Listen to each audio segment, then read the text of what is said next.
Hello students, welcome to winning का online classes. आज से हम लोग जो है बेसिकली इकोनॉमिक्स जो टर्म 2 का स्टार्ट कर रहे हैं और पहले मैंने डिसाइड किया कि हम लोग मैक्रो इकोनॉमिक्स करेंगे स्टार्टिंग के कुछ चैप्टर, उसके बाद हम लोग इंडियन इकोनॉमी पे जाएंगे।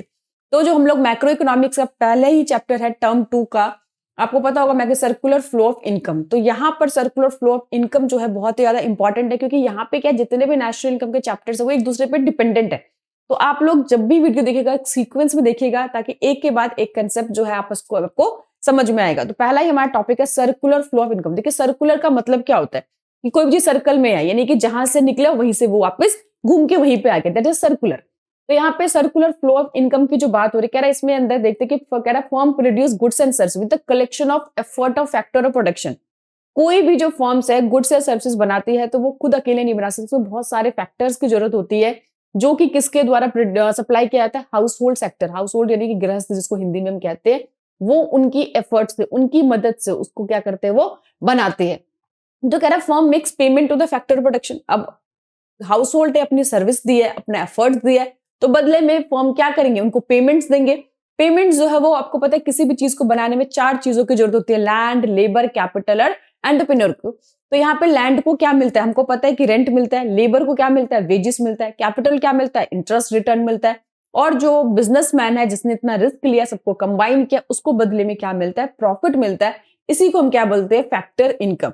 आगे मैं बताऊंगी इनकम 2 तरह की होती है, फैक्टर इनकम होती है, ट्रांसफर इनकम होती है। तो फैक्टर इनकम जब हम मेहनत करते हैं, कोई काम करते हैं, उसके बदले जो पेमेंट की जाती है, समझ आओ, फैक्टर इनकम हुई, रिसीव किया आपने। और ट्रांसफर जो हम बाद में पढ़ेंगे, जो बिना किसी एफर्ट के फ्री ऑफ कॉस्ट आपको मिलता है। बट अभी यहाँ पे हमें समझना है कि फैक्टर पेमेंट मतलब जो फर्म के द्वारा हाउस होल्ड को उनके एफर्ट्स के बदले, जैसे कि लैंड हम उसका यूज करें तो लैंड को हम रेंट दे रहे हैं, उसका लेबर यूज करें तो उनको वेजेस दे रहे हैं, कैपिटल यूज करें तो उसको इंटरेस्ट दे रहे हैं, और जो सबको रिस्क उठा रहा है, सबको कंबाइन करा, उसको बदले में क्या मिलता है, प्रॉफिट मिलता है, जिसे हम फैक्टर इनकम कहती है। कह रहा था house hold sector spend his money on the purchase of goods services produce bye the firm.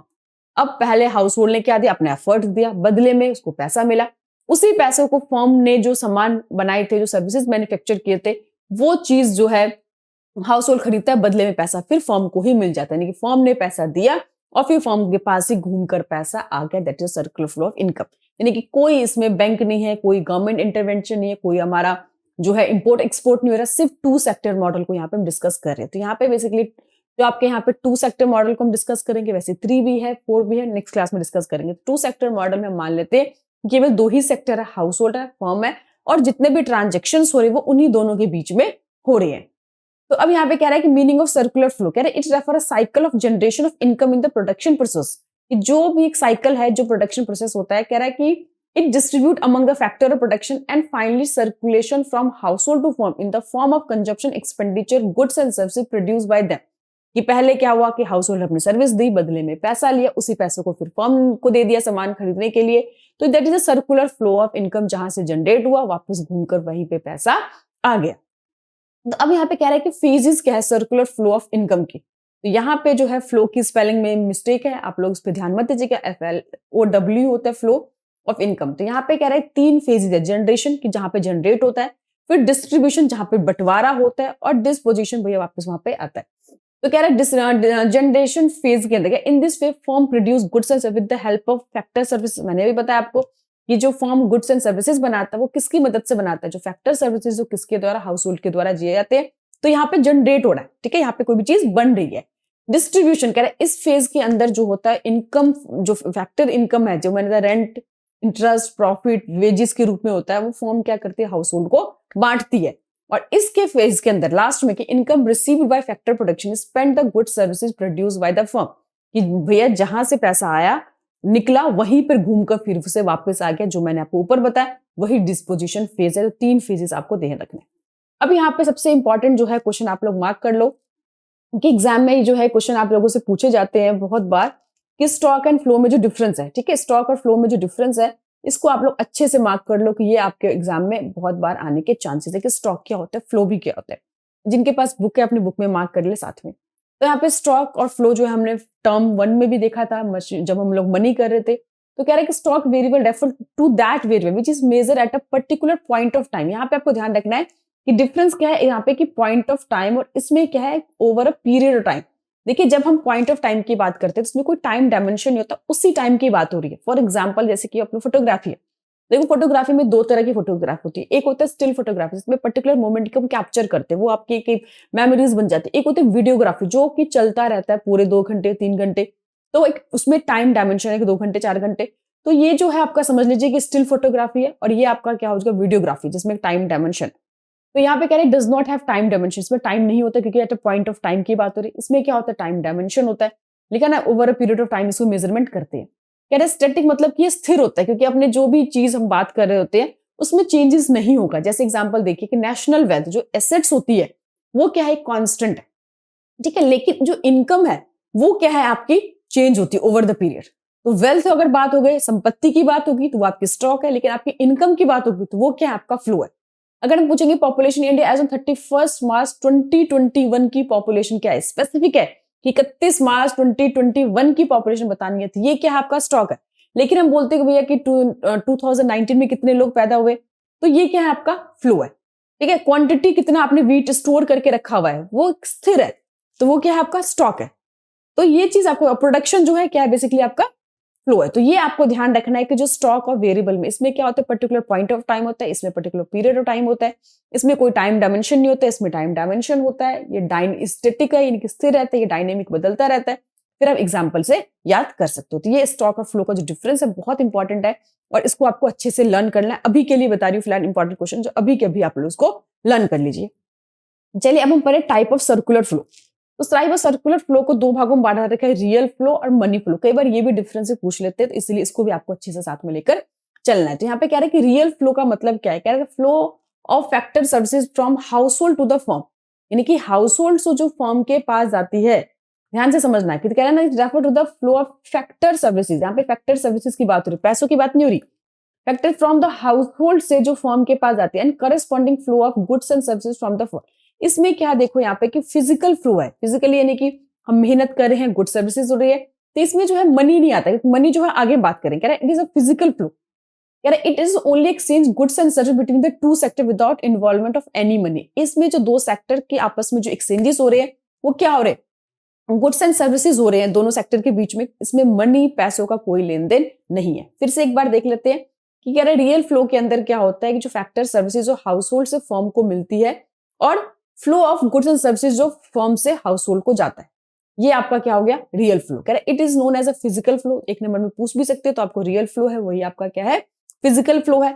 और कह रहे it is only exchange goods and services. देखो गुड्स एंड सर्विसेज, सर्विस कौन दे रहा है, हाउस होल्ड दे रहे हैं, गुड्स किसको मिल रहा है, कौन ले रहा है, फर्म से हाउस होल्ड ले रहे हैं। तो इनके बीच ये दो सेक्टर के बीच में जो एक्सचेंजेस होते हैं गुड्स एंड सर्विसेज होते हैं, इसमें पैसों का कोई लेन देन शामिल नहीं है। लेकिन मनी फ्लो जो है वो पूरी तरह से पैसों पे डिपेंड है। लेकिन money flow refer to flow of factor from firm to household और their factor services and corresponding flow of consumption expenditure. यानी कि फर्म जब उनके सर्विसेज के बदले जो उनको पेमेंट देती है, जैसे रेंट हो गया, वेजेस हो गए, प्रॉफिट हो गए या इंटरेस्ट हो गया, तो ये पैसे जो उनको पेमेंट करी है that is a money flow. और उसी पैसों को जो हाउस होल्ड है फिर उनके गुड सर्विसेज को खरीदने के लिए जो देते हैं वो क्या हो जाएगा इसमें money flow expenditure consumption expenditure. कह रहा from house hold to firm and purchase goods and services produced by the firm. तो मैंने बताया ये फिजिकल फ्लो है और इसको नॉमिनल फ्लो कहते हैं। इसके अंदर क्या है it involve exchange of money between the two sector. इसमें दो सेक्टर के बीच में क्या होता है मनी एक्सचेंजेस हो रही है। कैसे, पहले फर्म जो है हाउस होल्ड को पैसे दे रहा है उनके सर्विस के बदले में, और फिर हाउस होल्ड उसी पैसों को उनके द्वारा जो गुड सर्विसेज लेने में जो उनको पे कर रहा है। तो ये पूरा जो है पैसों की एक्सचेंजेस दो सेक्टर के बीच में हो रहा है। ऊपर जो हमने पढ़ा उसमें जो था गुड्स एंड सर्विसेज के एक्सचेंजेस दो सेक्टर के बीच में हो रही है। तो आई होप आपको समझ में आ गया होगा। अब हम पढ़ते हैं circular flow in a simple economy. Simple economy का मतलब है कि भैया बीच में कोई भी फाइनेंशियल इंस्टीट्यूशन नहीं है, कोई नहीं है, ना तो सरकार है ना फॉरेन कंट्रीज है, केवल दो सेक्टर्स है, उन्हीं के बीच में सारे ट्रांजेक्शंस हो रहे हैं। तो पहला कह रहे हैं यहाँ पे सर्कुलर फ्लो में कि house hold are the owner of factor production. जो हाउस होल्ड है, जो गृहस्थ है, वो कौन है, ये ओनर है किसके, फैक्टर ऑफ प्रोडक्शन के। फैक्टर प्रोडक्शन में आपको बता ही चुकी क्या क्या चीजें होती है, 4 चीजों की जरूरत होती है किसी भी चीज को बनाने के लिए, लैंड, लेबर, कैपिटल और ओनर बोल दो या एंटरप्रेन्योरशिप बोल दो। लैंड को बताया मैंने क्या मिलता है भैया, रेंट मिलता है। लेबर को क्या मिलता है बताया मैंने, वेजेस मिलता है। कैपिटल को क्या मिलता है, इंटरेस्ट मिलता है। और एंटरप्रेन्योर क्या मिलता है, प्रॉफिट मिलता है। तो वही कह रहा है कि जो ओनर कौन है इसमें, हाउस होल्ड है किसका, इन चारों फैक्टर प्रोडक्शन का, consumer of goods and services. और जो भी जो फर्म्स है, जो भी गुड्स सर्विसेज बनाते हैं, उसको कंज्यूम कौन करता है? यही हाउस होल्ड ही करते हैं। कह रहा firm produce goods and services and sell them to the house hold. तो फर्म क्या करती है? गुड्स सर्विसेज बनाती है और जो भी हाउस होल्ड है उनको बेच देती है। इनके बीच में ट्रांजेक्शन हो रही है। कह रहे there are two sector in the economy, दो ही सेक्टर है। कौन कौन? एक है हाउस होल्ड, दूसरा है फर्म। मैंने बताया कोई गवर्नमेंट नहीं, कोई आउटसाइडर नहीं, सिर्फ दो ही सेक्टर, उन्हीं के बीच में सारे ट्रांजेक्शन हो रहे हैं। कह रहा it means there is no government and no foreign sectors, कोई फॉरेन सेक्टर नहीं, कोई गवर्नमेंट नहीं है। कह रहा house hold sector supply factor service only to the firm and firm hire factor service only from the house hold. यानी कि जो भी फर्म जो है सर्विसेज ले रही है हाउस होल्ड से, और हाउस होल्ड अपना सर्विस किसको दे रहा है? केवल फर्म को, बाकी कोई तीसरा यहाँ पे इकोनॉमी में अवेलेबल ही नहीं है। कह रहा firm produce goods and services sell their entire output to the house hold. Firm जो भी प्रोड्यूस करती है गुड्स एंड सर्विसेज, वो सारा का सारा एंटायरली क्या करती है? वो हाउस होल्ड को बेच देती है। समझ में आ रहा है? थर्ड नेक्स्ट है कि हाउस होल्ड क्या करता है? रिसीव करता है फैक्टर इनकम। मैंने बताया फैक्टर इनकम वही हो गए, रेंट हो गए, वेजेस हो गए, इंटरेस्ट हो गए, प्रॉफिट हो गए। जो भी फर्म से उसने इनकम रिसीव की है उसी के सर्विस के लिए, वो सारा का सारा अमाउंट उन्हीं के बनाए हुए गुड्स एंड सर्विसेज पे कंज्यूम करने पे खर्च कर देता है। लेकिन जितना भी सामान उन्होंने बनाया वो हाउस होल्ड को बेच देते हैं फर्म, और फर्म ने जितना भी पैसा कमाया वो सारा का सारा उन पे खर्च कर देते हैं जो कि फर्म ने सामान बनाया। तो कह रहे they are no saving in the economy, neither the house hold save from their income. ना तो हाउस होल्ड अपना कोई भी पैसा बचा रहे, ना ही फर्म सेव करे अपना कोई भी प्रॉफिट, यानी कि कुछ भी यहाँ पे सेविंग्स नाम की चीज है ही नहीं। तो कह रहा था आउटर लूप ऑफ डायग्राम, अब मैं बताऊंगी आउटर लूप, मैं बना के दिखाऊंगी। ये outer loop of diagram show the real flow and flow of factor services from the house hold to firms and corresponding flow of goods and services from the house hold firm to the house hold. तो outer जो loop के अंदर हम पढ़ेंगे उसमें क्या होगा? Real flow. Real flow का मतलब क्या होगा? कि जो सर्विसेज है और जो गुड्स है उनके बीच में ट्रांजेक्शन हो रहे हैं, उनके बीच में एक्सचेंजेस हो रहे हैं। जो इनर लूप है वो हमारा मनी फ्लो है, क्योंकि इसके अंदर क्या होगा? इनकम, पैसों का लेन देन हो रहा है। कह रहा flow of factor payments from firm से हाउस होल्ड को मिलेगा, और फिर हाउस होल्ड क्या करेंगे? उसी को कंजम्पशन एक्सपेंडिचर में खर्च करेंगे, और वो पैसा फिर से कहाँ पे? हाउस होल्ड से फर्म के पास चला जाएगा। नो सेविंग्स, कोई आउटसाइडर नहीं है, कोई फॉरेन सेक्टर नहीं है, कोई सरकार नहीं है, दो ही सेक्टर, उन्हीं के बीच में सारे ट्रांजेक्शन हो रहे हैं और मनी फ्लो और रियल फ्लो के रूप में हो रहे हैं। तो अब यहाँ पे हम समझ लेते हैं कि डायग्राम क्या है। नीचे जो आपको डायग्राम बना के समझाई थी थोड़ा सा, फिर हम कंक्लूजन पढ़ेंगे भैया सर्कुलर फ्लो है क्या।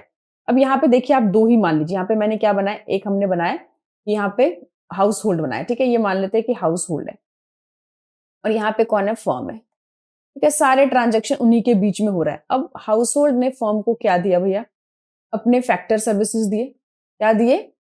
फैक्टर सर्विसेज दिए, ठीक है। और जिसके कारण क्या बना है? गुड्स एंड सर्विसेज बना है, हाँ ना। उन्हीं की मदद से गुड्स एंड सर्विसेज बने हैं। अब गुड्स सर्विसेज बने हैं तो फर्म क्या करेगा? हाउस होल्ड को क्या देगा? फैक्टर पेमेंट करेगा, फैक्टर सर्विस देगा, तो उसके बदले क्या मिलेगा? इसको फैक्टर पेमेंट मिलेगा, हाँ ना। फैक्टर पेमेंट, फैक्टर पेमेंट मतलब वही उनको रेंट के रूप में मिलेगा, या वेजेस के रूप में मिलेगा, या इंटरेस्ट के रूप में मिलेगा, या प्रॉफिट के रूप में मिलेगा, क्योंकि फैक्टर सर्विसेज दिया तो बदले में उनको क्या मिल रहा है? फैक्टर पेमेंट्स कर रही है इसके फॉर्म में। यहाँ पे फैक्टर सर्विसेज वही चीज होगी जो मैंने बताया ऊपर की, लैंड है, उसको लेबर है, कैपिटल है, और जो ओनर है, ये फैक्टर सर्विसेज हो गए। अब फर्म से रिसीव किया और यही पैसा वो क्या करेंगे? फर्म को वापस दे देंगे कंजम्पशन एक्सपेंडिचर के रूप में, है ना। कंजम्पशन एक्सपेंडिचर रूप में जो भी गुड सर्विसेज उन्होंने लिया है उसके बदले जो पेमेंट करेंगे कंजम्पशन एक्सपेंडिचर, तो यानी कि पैसा क्या हो गया? यहां से निकला और घूम के फिर पैसा फर्म के पास ही आ गया। That's just two model of circular flow of income. कोई सरकार नहीं, थर्ड में अंदर पढ़ेंगे। अगर थ्री सेक्टर मॉडल का उसमें सरकार का इंटरवेंशन हो जाएगा, और फोर सेक्टर मॉडल में हमारा रेस्ट ऑफ द वर्ल्ड आएगा कि बाकी दूसरे देशों के साथ हमारा कितना इंपोर्ट एंड एक्सपोर्ट होता है। तो यहाँ पे कंक्लूजन दे रखा है कि भाई circular flow of simple economies में क्या कंक्लूजन आपने निकाला है कि जितना भी प्रोडक्शन हो रहा है उतना कंजम्पशन हो रहा है, कि जितना भी हाउस होल्ड, जितना भी फर्म गुड्स सर्विसेज मैन्युफैक्चर कर रही है, टोटल सारा का सारा जो है हाउस होल्ड उसको कंज्यूम कर लेते हैं। कि factor payment equal two factor income, जितना भी पेमेंट है वही फैक्टर इनकम है। Consumption expenditure equal two factor income, यानी कि फैक्टर जो पेमेंट है वही इनकी फैक्टर इनकम है। कंजम्पशन जो एक्सपेंडिचर है वो क्या? फैक्टर इनकम है। यहाँ पे रियल फ्लो, मनी फ्लो दोनों क्या है? बराबर है। कोई सेविंग्स नहीं, कुछ भी नहीं यहाँ पर किया जा रहा है। That is simple. हमने पढ़ा कि टू मॉडल, सेक्टर मॉडल में जो भी ट्रांजेक्शन है टू सेक्टर मॉडल के बीच में सर्कुलर फ्लो, इसको हम लोगों ने यहाँ पर डिस्कस किया। नेक्स्ट क्लास में हम इसी टॉपिक को आगे बढ़ाएंगे, क्योंकि हमको सर्कुलर फ्लो तो समझ में आ गया, टू सेक्टर मॉडल में भी समझ में आ गया। अब इसको करेंगे जब फाइनेंशियल सेक्टर आ जाएंगे, जब वहां पे लोग अपनी सेविंग्स करेंगे, बैंक में पैसा जाएगा और जब लोगों को जरूरत होगी तो वो पैसा लोन भी ले सकते हैं, उसको डिस्कस करेंगे। और 3 सेक्टर और 4 सेक्टर मॉडल को भी वहां पर हम डिस्कस करेंगे कि किस तरह से सरकार जब आ जाती है तो देश की इकोनॉमी में किस तरह से इफेक्ट पड़ता है। और चौथा पढ़ेंगे हम जो 4 सेक्टर मॉडल में कि रेस्ट ऑफ द वर्ल्ड से जो हमारा इंपोर्ट और एक्सपोर्ट होता है उसका क्या इम्पैक्ट होता है। आई होप आपको बहुत अच्छे समझ में आ गया होगा, तो आप लोग जरूर मुझे बताइएगा कि क्या आप लोगों का कंसेप्ट क्लियर है। फिर हम लोग जो है 3 सेक्टर मॉडल 4 सेक्टर मॉडल को करेंगे। और बिल्कुल भी चिंता मत कीजिए, मैं लाइव क्लासेस के लिए पोल साइंस और इकोनॉमी का डिसाइडेड है। जैसे ही न्यू ईयर होगा, क्योंकि अभी बच्चे जो है इतना ज्यादा पार्टिसिपेट नहीं कर रहे हैं, तो जैसे ही आप लोगों के जा रहे जो फेस्टिवल्स है, जो भी न्यू ईयर है, प्रोग्राम्स है, बच्चे घूमने फिरने गए, एग्जाम के बाद बड़े रिलैक्स हो रहे, पता नहीं क्यों, ये 2 महीने का उनके पास टाइम है, फिर भी बड़े मजे में। लेकिन खैर कोई बात नहीं, तो उसके बाद से आपको लाइव क्लासेस मिलना स्टार्ट हो जाएगा। बट मैं फिर भी यही कहूंगी कि जो भी बच्चे देख रहे हैं मेरे वीडियो, प्लीज आप लोग पढ़ना स्टार्ट कर दीजिए, टाइम बहुत कम है। पेपर का जो पैटर्न है वो इस बार क्या है, आपके लॉन्ग क्वेश्चन भी होंगे, शॉर्ट क्वेश्चन भी होंगे, हर तरह के क्वेश्चन होंगे। जैसे पहले कोरोना से पहले जो प्रॉपर एग्जाम का पेपर बनता था, पैटर्न था, वही एग्जाम भी फॉलो होगा। फिर भी कोई भी दिक्कत हो, प्रॉब्लम हो, कोई भी कंसेप्ट क्लियर ना हो, आप लोग मुझे कमेंट कर सकते हैं। हम लोग लाइव क्लासेस में डिस्कस करेंगे, या ज्यादा आपको मतलब कुछ प्रॉब्लम होगी तो मैं कमेंट में लिख के आपको प्रॉब्लम को सॉल्व कर सकते हो। Thank you.